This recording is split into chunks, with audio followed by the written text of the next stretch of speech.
The transport ship shuddered as it broke through the planet's dense, dust-laden atmosphere. Lieutenant Jenna Cade gripped the edge of her console, her knuckles pale against her gloves. She'd seen countless dead worlds before, planets stripped of life by time, war, or environmental collapse, but this one felt different. "Telemetry confirms no biological activity," said Dr. Elias Voss, their lead exobiologist. His calm, clinical voice carried over the crackling comms. "Atmosphere is thin, but breathable. No signs of active infrastructure. Doesn't mean it's safe," Cade muttered under her breath, her eyes scanning the barren landscape through the ship's viewport. Jagged, blackened ridges stretched out to a distant horizon, broken only by eerie, towering spires that looked like the skeletal remains of massive, alien skyscrapers. "Not safe is why you're here, Lieutenant." Captain Rourke's voice rumbled over the comms, a mix of reassurance and military bravado. "Scanners show nothing. Let's stick to protocol and see what the eggheads dig up." The landing thrusters engaged, and the ship settled on the cracked surface with a groan. Dust billowed up, swirling in unnatural patterns as though it resisted settling. Cade adjusted her sidearm, her gut tightening. She had learned to trust her instincts. Something wasn't right. The crew of 8 disembarked, their boots crunching against the desolate terrain. Dr. Voss was already scanning the air, soil, and nearby structures with his handheld analyzer, while the rest of the team spread out. "This place gives me the creeps," muttered Sergeant Reeves, Cade's second-in-command. He surveyed the towering spires. "What kind of civilization builds stuff like that?" "Focus on the mission," Cade snapped. "Secure perimeter, watch for movement." Reeves raised an eyebrow. "Movement? On a dead world?" Cade shot him a glare. "Just do it." As the team fanned out, Cade moved closer to one of the spires. It loomed above her like a dark monument to something ancient and forgotten. Its surface wasn't metal or stone but something in between, a texture that seemed to ripple faintly under her gaze. "Voss, what are these things made of?" she asked. He approached, holding up his analyzer. His expression shifted from curiosity to confusion, and finally, unease. "It's organic. Partially, at least. Carbon-based structures interwoven with an alloy I've never seen before." "Organic skyscrapers?" Cade's voice dropped, her unease deepening. "Not necessarily. Could be remnants of some kind of bioengineering. Impossible to say without samples. Take your samples fast. I want us back on the ship in an hour." But as Voss began collecting data, a low hum filled the air. It wasn't audible so much as felt, a vibration that resonated in Cade's chest. "You hear that?" she asked, her hand instinctively going to her weapon. "I feel it," said Voss, his eyes wide.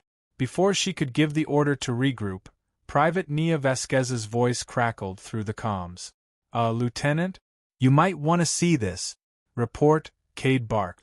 "I don't know what I found. Looks like a tunnel. It's—" Vasquez's voice cut off abruptly, replaced by static. "Vasquez?" Cade called out. "Vasquez, respond." "Nothing.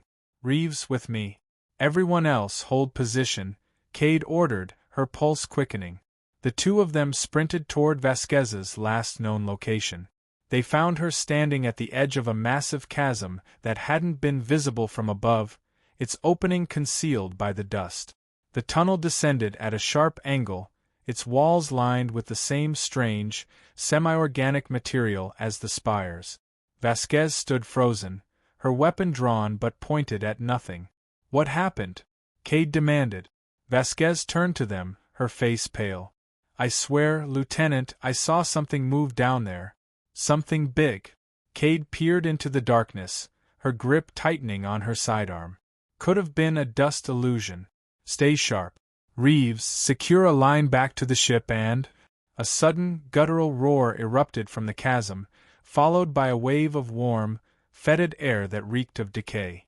Cade barely had time to react before something massive and black erupted from the tunnel, moving too fast to track. It hit Reeves first, knocking him to the ground with bone-crushing force. Cade fired instinctively, her shots disappearing into the thing's amorphous form. "Fall back!" she shouted, grabbing Vasquez and dragging her away as the creature turned its attention toward them. They scrambled back to the group, the ground trembling beneath their feet. "Contact!" Cade yelled into her comm. "We've got hostiles. Regroup at the ship." The others were already running toward the transport, but the creature was faster. It moved like liquid and shadow combined, a shifting mass that defied definition. It slammed into Corporal Lee, enveloping him in seconds. His screams cut off abruptly, leaving only silence in their wake. "Move! Now!" Cade barked, firing behind her as they raced toward the ship. The ramp was already down, and the engines roared to life as they scrambled aboard. Cade hit the emergency seal button, locking the creature outside. But it didn't stop. Instead, it began slamming into the hull, its form oozing through cracks and seams. "What the hell is that thing?" Vasquez screamed. "I don't know," Cade snapped, rushing to the cockpit. "Rourke, get us off this planet." The captain didn't need to be told twice. The ship lifted off, the creature still clawing at its sides. But as they broke through the atmosphere, the pounding stopped. Cade let out a breath she hadn't realized she was holding. "Is it gone?" Voss stared at his monitor, his face pale. "No. It's not gone." The screen showed the creature clinging to the hull, its form now shifting and spreading like a cancer. Cade's stomach dropped. "What do you mean, it's not gone?" "It's adapting," Voss said, his voice trembling. "And it's coming for us."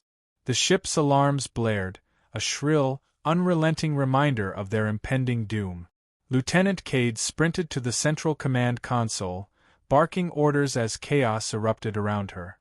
"Voss, tell me you have something useful," she shouted, gripping the edges of the console as the ship lurched violently. Voss, his face pale and drenched in sweat, barely looked up from his monitor. "The thing, it's integrating with the hull. It's not just clinging anymore, it's merging." "What the hell does that mean?" Cade demanded. "It means," Voss said, his voice tight with fear, "this ship is becoming part of it." The words hit her like a physical blow. She looked to Captain Rourke, who was already fighting to maintain control of the vessel. The ship's systems were flickering, warning lights flashing erratically.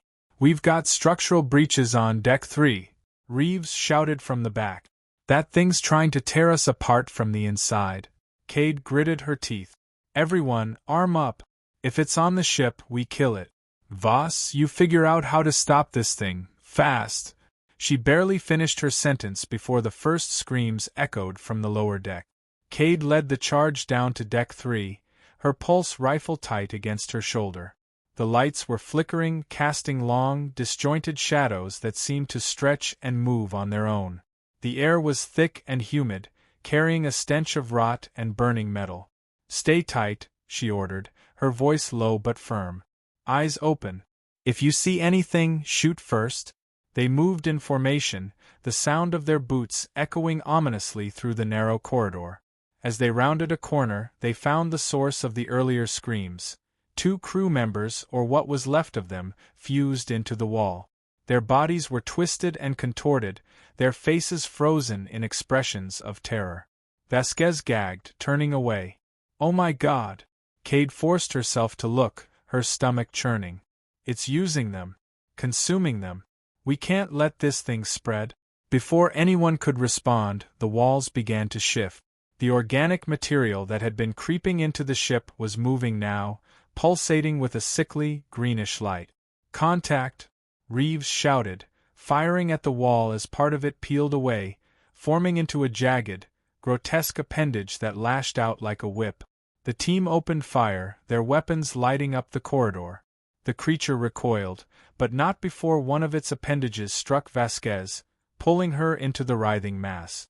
"Vasquez!" Cade screamed, firing wildly. But it was too late. The young soldier's screams were cut short as the creature absorbed her, her body melting into its shifting form. "Fall back! Fall back!" Cade yelled, pulling Reeves by the arm as the creature surged toward them, its mass growing larger with every second. They retreated to the upper decks, sealing the bulkheads behind them. The creature slammed against the door, its inhuman screeches echoing through the ship.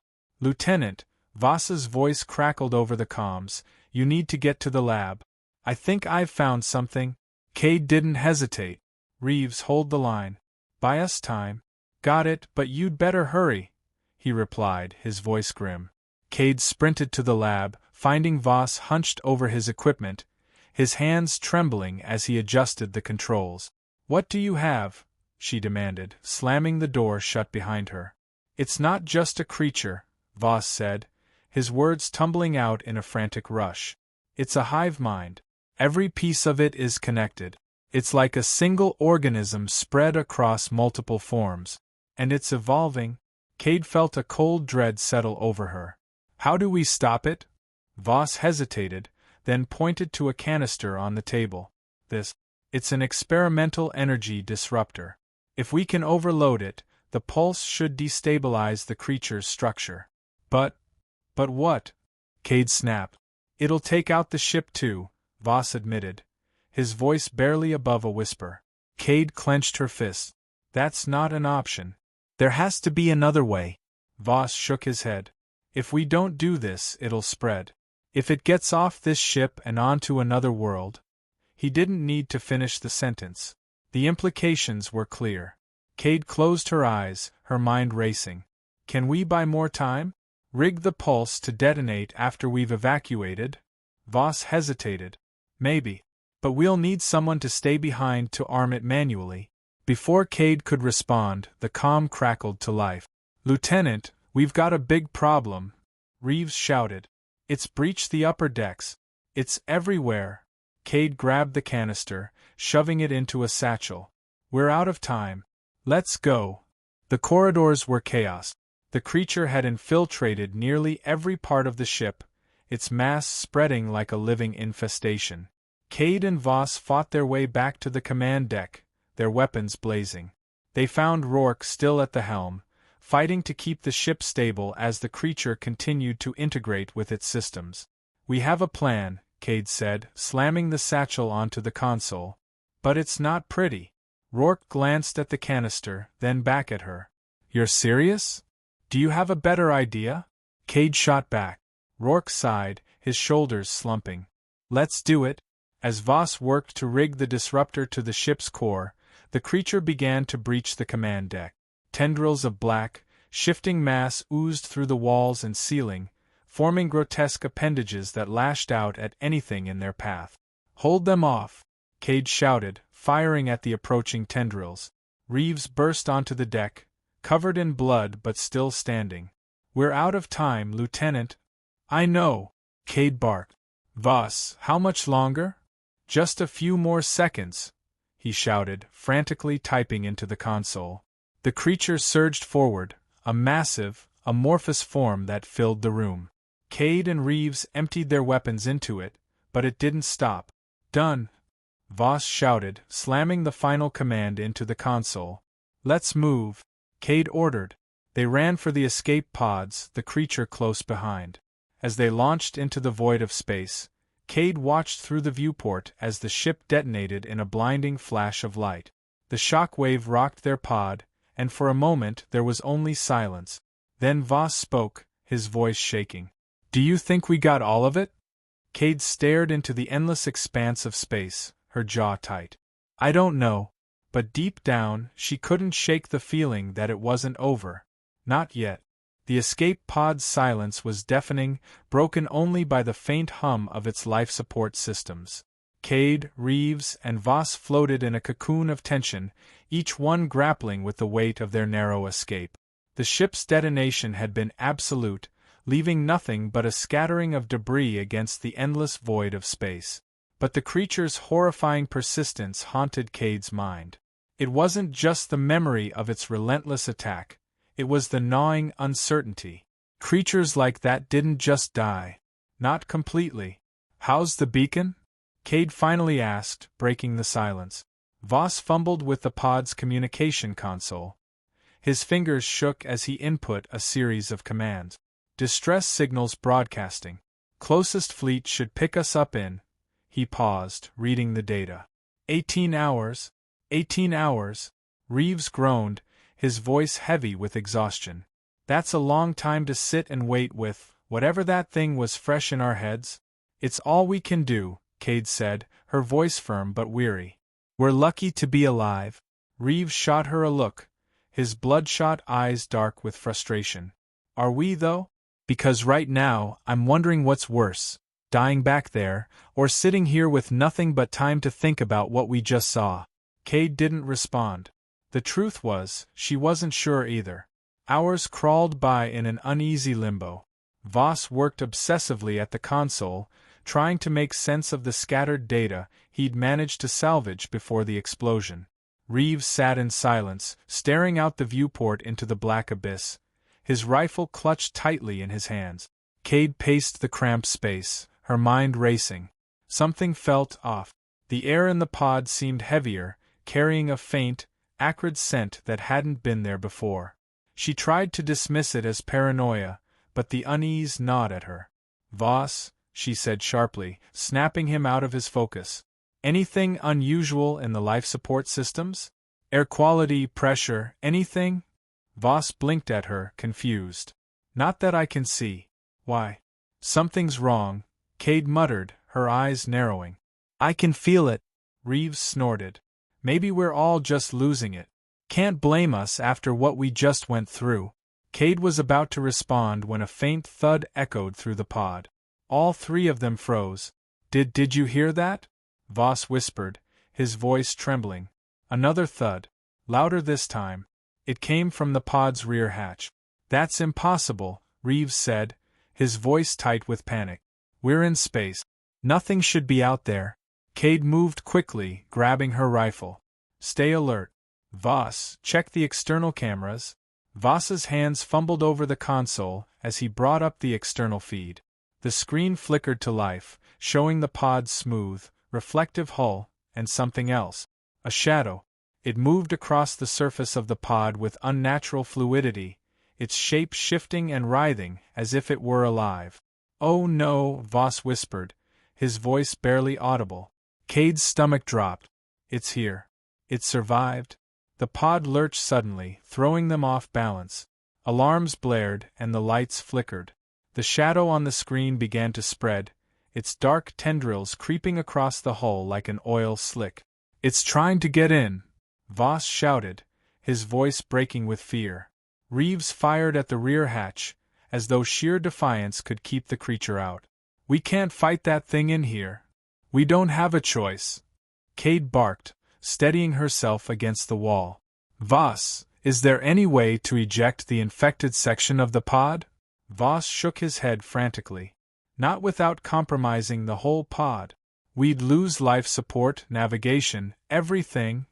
Another violent jolt rocked the pod, and this time, the creature's tendrils punched through the seams of the hatch. They writhed and pulsed, dripping with a viscous, black fluid that hissed as it hit the floor. Reeves, cover me! Cade shouted, firing at the tendrils. The energy blasts seemed to slow them, but only barely. Reeves joined in, his shots precise but desperate.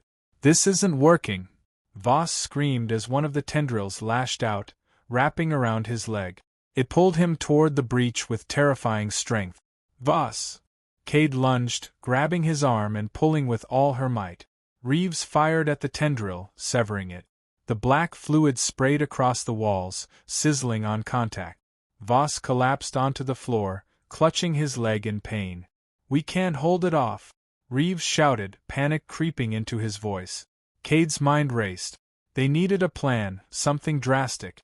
Her eyes darted to the emergency airlock controls. Reeves, get Voss to the front of the pod, she ordered. What about you? Reeves demanded. Just do it. Reeves hesitated, then nodded, dragging Voss toward the front. Cade moved to the airlock controls, her fingers flying over the keypad. She overrode the safety protocols, priming the airlock for a manual purge. The creature was fully inside now, its mass spreading across the pod like a living nightmare. It loomed over her, its form shifting and churning, its alien eyes glowing with malevolent intelligence. Cade gritted her teeth, gripping the lever. You want this pod? Fine. Take it? She pulled the lever, and the airlock doors blasted open. The vacuum of space tore through the pod, pulling everything not bolted down into the void. Cade clung to a safety harness, her body straining against the force. The creature screeched, its mass flailing as it was sucked out into the blackness. For a moment it seemed like they had won. Then the lights flickered again. Cade's heart sank as she saw the black tendrils creeping back in through the seams, anchoring themselves to the walls. The creature was still holding on, refusing to let go. "Cade!" Reeves shouted from the front of the pod. "The systems are failing. We need to seal the airlock." She stared at the writhing mass, her mind racing. If they closed the airlock now, they'd trap the creature inside with them. But if they didn't, the pod wouldn't last much longer. "Seal it!" she shouted, making a split-second decision. The airlock doors slammed shut and the pod stabilized. The creature recoiled, its mass retreating to the far corner of the pod. But it wasn't gone. It was waiting. The silence returned, heavier than before. Cade, Reeves, and Voss sat in the front of the pod, their weapons trained on the back. "What now?" Voss asked, his voice shaking. Cade didn't answer. She didn't know. But one thing was certain: the nightmare wasn't over yet. The pod's emergency lights bathed the interior in a pulsing red glow, giving the cramped space a nightmarish atmosphere. Cade, Reeves, and Voss stared at the far end of the pod where the creature had coiled itself into an unnatural, pulsating mass. It had retreated, but it was far from defeated. The black substance rippled like water, its tendrils slowly spreading along the floor and walls, as if testing the limits of its confinement. The faint, guttural growl that emanated from the creature resonated in their chests, a bone-deep vibration that spoke of hunger and malice. "We can't just sit here," Reeves hissed through clenched teeth. His grip on his rifle was tight, the veins in his arms standing out like cords. "That thing is playing with us. It's just waiting for us to let our guard down. Do you think I don't know that?" Cade snapped, her voice sharper than she intended. She turned to Voss, who was feverishly working at the console. "Anything on the beacon? Are we getting any response?" Voss shook his head, sweat dripping down his temple. "No. Nothing. And at this rate, I'm not sure we'll last until rescue arrives." "Then we make our stand now," Reeves said, his voice hard. "If we wait, it's going to pick us off one by one. You saw how it moves. It'll find a way." Cade's mind raced. Reeves wasn't wrong, but charging at the creature blindly would be suicide. They needed a plan. She turned to the console, scanning the schematics of the escape pod. "There," she said, pointing at the screen. "The power core. If we can overload it, we might be able to create an explosion big enough to take it out." Reeves frowned. "And us along with it?" "Not if we eject in the emergency module," Cade said. "We'd only have a few seconds to get clear, but it's our best shot." Voss paled. "Overloading the core manually means someone has to stay behind to trigger it. That's a death sentence." Cade looked at him, her expression grim. "I know." The silence that followed was suffocating. Reeves broke it with a sharp laugh, bitter and hollow. "Figures it'd come to this.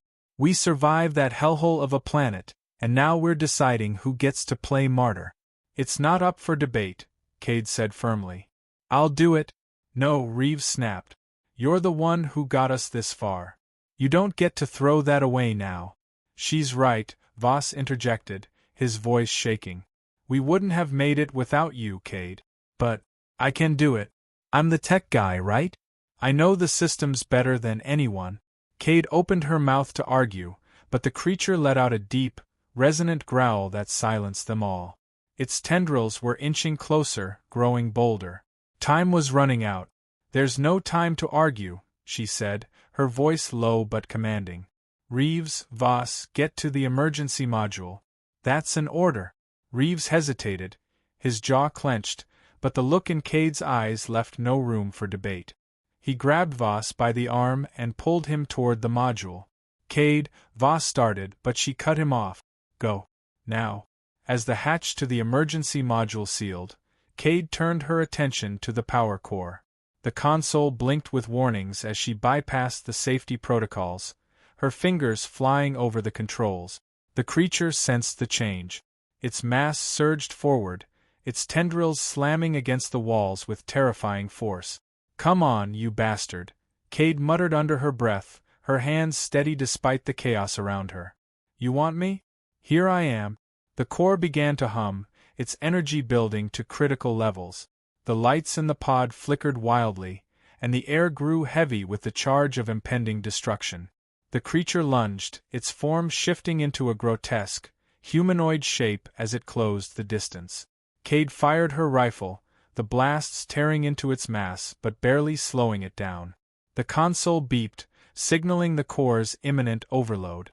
Cade backed away, her heart pounding as the creature loomed over her. Its glowing eyes locked onto hers, and for a brief moment she thought she saw something in them, a flicker of intelligence, of understanding. But it didn't matter. Cade hit the final command on the console and bolted for the emergency module. The pod's power core detonated in a blinding flash, the shock wave tearing through the void of space.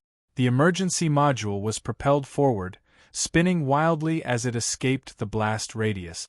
Inside, Reeves and Voss clung to their seats, their faces pale with fear. "Did she make it?" Voss asked, his voice barely audible over the sound of the module's stabilizers kicking in. Reeves didn't answer. He stared at the viewport, his hands clenched into fists.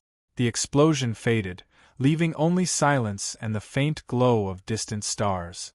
Minutes passed. Then hours. The emergency beacon finally caught the attention of a passing patrol ship. Cade, Reeves, and Voss were pulled aboard, their faces etched with exhaustion and grief. As they sat in the medbay, a medic tending to their wounds, Cade stared out the viewport. The creature was gone. The nightmare was over. But in the back of her mind, she couldn't shake the feeling that it wasn't truly dead. Not yet. And if it wasn't, she clenched her fists, her jaw set. She'd be ready.